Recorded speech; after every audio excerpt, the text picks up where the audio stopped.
Hey, everybody, welcome to Pep Talk, the podcast that gives you the truth, the whole truth, and nothing but the truth. So help us, God, where we take all these complex symptoms, medical problems, wellness solutions, and we break them into little digestible pieces so that you can absorb those and you can take massive action steps to create the reality in the future that you want.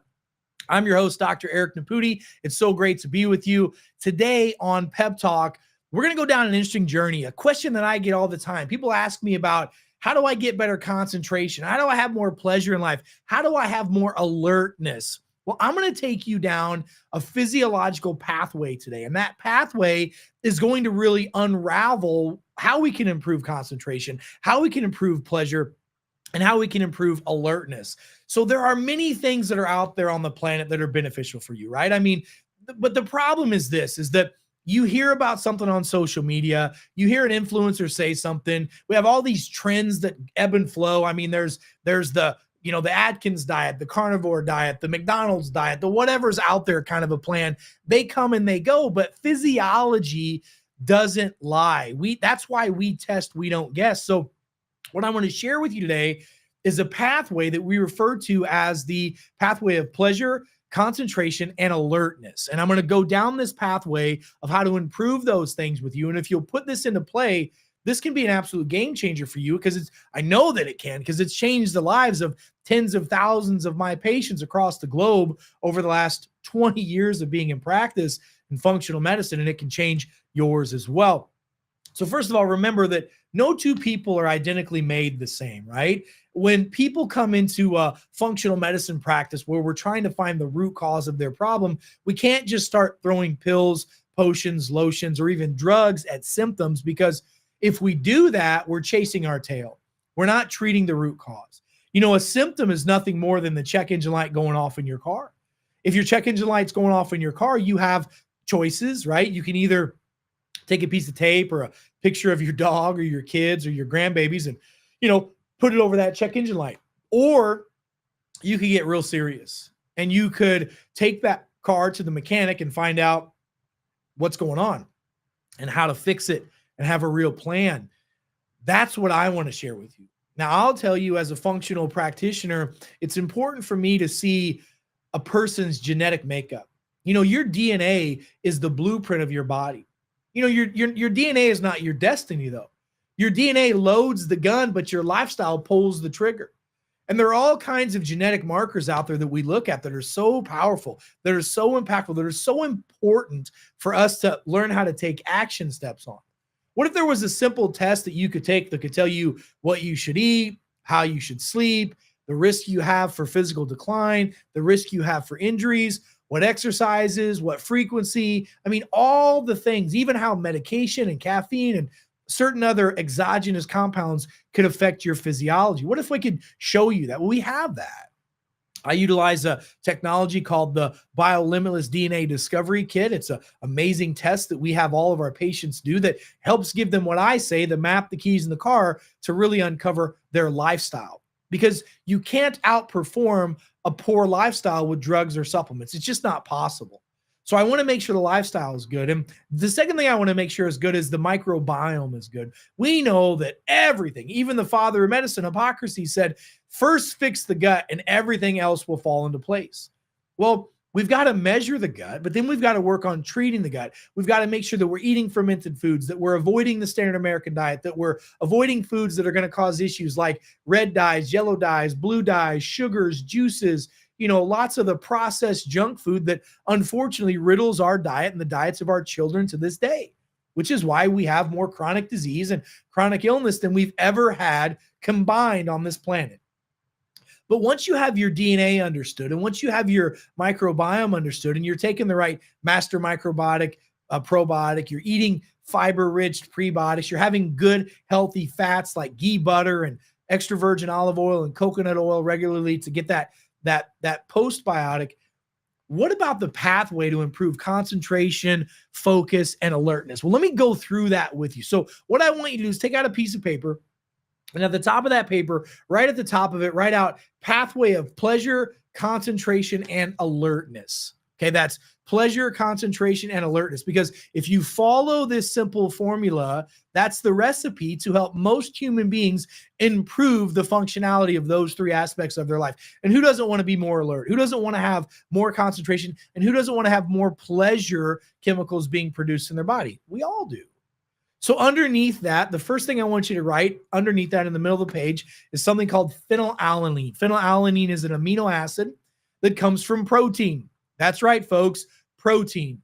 First and foremost, you must be eating the right amount of protein, including red meat. Whoever told you that red meat is bad for you, those folks is crazy. In fact, I bet they're the same people that told you that Captain Crunch and other cereals that are on the market like Lucky Charms are healthier than bacon and eggs. Those people are smoking something that I don't even want to know what they're doing. But it's absolute insanity, complete insanity. Just like when you found out that the food pyramid, well, that was a lie too. There's a lot we can talk about today. So phenylalanine comes from protein. First and foremost, you must have adequate amounts of protein in your diet. And here's the best way to do that. If you can find out your lean amount of body fat, lean muscle mass you have, so let's say you're 200 pounds, but you have 150 pounds of lean muscle mass.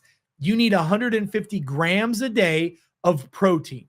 An easier way to do that is take your height, look at your ideal body weight. It's not the best way, but at least get you in the ballpark.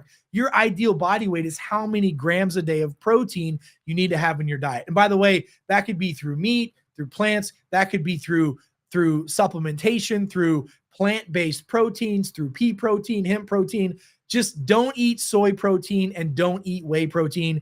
You're supposed to avoid soy because it's a phytoestrogen, and most whey protein, you should throw it away. I'm just telling you, it's not good. So phenylalanine as the top. Phenylalanine needs to convert into something called tyrosine. Tyrosine is an amino acid. The only way to convert phenylalanine to tyrosine is to have adequate levels of protein and to have enough vitamin C, enough vitamin B3, and enough iron. Most people massively lack iron and they lack vitamin C. Now understand this. You have to have adequate amounts of vitamin C. Vitamin C grabs iron and pulls it into the cellular matrix. So I typically recommend 3,000 to 5,000 milligrams of vitamin C, liposomal vitamin C every day, or eat 2 big servings of sauerkraut. Organic sauerkraut has a tremendous amount of vitamin C, and it also has a lot of good fermented bacteria in it. So you're killing 2 birds with 1 stone. But we need vitamin C. We need vitamin B3, which is called niacin. And we need, if you're going to supplement, take real niacin. Don't take niacinamide or any of the fake niacins. I want you to take niacin, and I want you to take a good amount of it. Most people, when they take niacin, are going to get red. They're going to feel a little flush. They're going to get maybe a little bit kind of like, their sensations are going to be a little turned up. But that massively helps with alertness. So niacin is a big one. Vitamin B3, niacin, and then iron. Now, there are many ways to take iron. Remember, iron is a metal. Iron by itself is very hard to absorb, but iron can be absorbed very easily by taking beef liver. Beef liver extract is one of the best things. If you want to eat beef liver, that's your prerogative. I just have a little PTSD as a kid. I was forced to eat organ meats. It didn't work out so well. So now I supplement every day with a beef liver extract. That gives me the beef organ extract, and it also gives me the iron that I need. So vitamin C, B3 niacin, and iron, okay? So that's a powerful one. Then what we need, tyrosine then turns into L-DOPA. L-DOPA is an amino acid that can turn into a neurotransmitter. How do we get that to work like it's supposed to? So vitamin B6. Vitamin B6. You see how these B vitamins are so important? And you know where you get a lot of your B vitamins from? Red meat. Red meat. You get some from vegetables as well, but you get a lot of it from red meat. They've been telling you that red meat is bad for you. They've been telling you that red meat causes colon cancer. The red meat sits in the colon and doesn't digest. That is a BS. That's just not true. It's just not true. And most people that tell you that only tell you that because they heard that somewhere. They don't really know for certain it does, but the studies are clearly there that that's not the case. So vitamin B6 helps with that. And then we also want to make sure that when people have low L-DOPA, when you have low L-DOPA, you have a higher risk of anxiety, higher risk of depression, higher risk of Parkinson's syndrome, a higher risk of neurodemyelinating issues that you don't want to be dealing with, okay? So L-DOPA turns into dopamine. Well, dopamine, we're seeing people all the time on their phones, people that are addicted to all kinds of things, sex, drugs, rock and roll, whatever, because they need a dopamine hit. By the way, there are genes that we measure that if you're genetically out of balance, you have a higher predisposition to have dopamine deficiencies. So you're going to need to do things to hit that dopamine to get that pleasure center to go up. If you have protein in the diet, if you have vitamin C, iron, and the right B vitamins, that should convert properly over to that dopamine. And that dopamine is going to help you keep more alert, more balanced, more concentration, and you're going to be balanced with pleasure so you don't have to do things to improve that pleasure. Dopamine turns into something called noradrenaline. Noradrenaline is driven by something called SAMe, SAM-E. SAMe is made from ATP, and it's made from other compounds and amino acids in the body that all come from protein. You can supplement with SAMe. In some cases, I do, especially folks that don't eat enough red meat and don't get enough of that beef liver extract. We're going to supplement downstream with that SAMe, but noradrenaline will convert into adrenaline.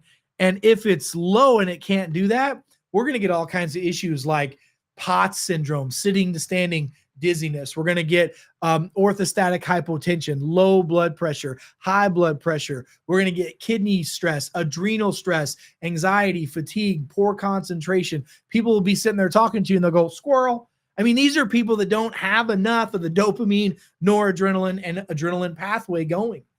And we don't need a bunch of drugs to help fix this. We need protein, we need B vitamins, we need vitamin C, and we need our iron in our body. But I will tell you that a lot of people can benefit by taking certain peptides. Certain peptides like C-Lank and C-Max are really good neuroprotective peptides. BPC-157 and any of the peptides that are going to improve growth factor in the body can help with this pathway as well. But understand this. If you are somebody who is caffeine addicted, energy pill or energy drink addicted, if you're addicted to alcohol, if you're addicted to smoking, if you have an addictive property of whatever it is, it's probably because this pathway is not working like it's supposed to. So if you'll improve your good protein intake, that's why people are doing so well with the carnivore diet. If they're getting 60% or more of their diet from protein, that is very healthy for people to do. That gives them the protein so they can have the amino acids so they can go down these pathways. But you've got to have the B vitamins as well, which is why on that carnivore diet, it's beef, it's butter, it's bacon. And those are the big things that people have, and it really seems to make a difference. Long term, people need a little bit more in their system, but short term, this is powerful. You add that carnivore / keto type food plan in with intermittent fasting to control the insulin, and you get plenty of good, healthy, organic sea salt in your diet, like 5 to 8 grams a day. That's going to feed the minerals that'll help with this. And then you eat some fermented foods. You have everything that you need to drive this pathway of improving your pleasure, your concentration, and your alertness. But the problem is that most people don't. And when they go to their doctor and they aren't alert, they can't focus, and their dopamine levels are high, they get put on certain pills, potion, lotions, or supplements. And those things are okay, but they don't fix the root cause of the problem. So what I would do is I would run a genetic profile on you. I'd look at my bacterial function. I'd find out how I'm processing protein, because most people over the age of 30, they don't produce the enzyme called protease, which helps our body break down protein so it can be used. I'd put them on a multi-digestive enzyme, a plant-based multi-digestive enzyme. And then what I would do is I would give them time. I'd give them a solid 90 days to put this into play, because your body is so used to being one way. The first thing that happens when we start putting new pathways in the system is we break up those old patterns, and then we reestablish a new one. And it takes a minimum of 90 days to start that. Most people, it takes about 6 months to make that big change and 12 months for your body to make this its new neurological pathway and process. So if you want to improve the pleasure in your body, the concentration, the alertness, understanding this pathway, putting it into play with all the things we talked about can be an absolute game changer for you, your kids, your family, and everybody that you know. Listen, go back, rewatch this podcast, share this with other people. Make sure you go to our page. That's peptalk.world, peptalk.world. Go to our social media sites, like, share, subscribe, share with all your friends and family, and understand these pathways can be a true game changer and changing the way that healthcare is delivered and received by you and your community. Folks, until we meet again, I'm Dr. Eric Naputi. God bless you. God bless America, and God bless the world. Stay smart out there, and we'll see you next time. Be well.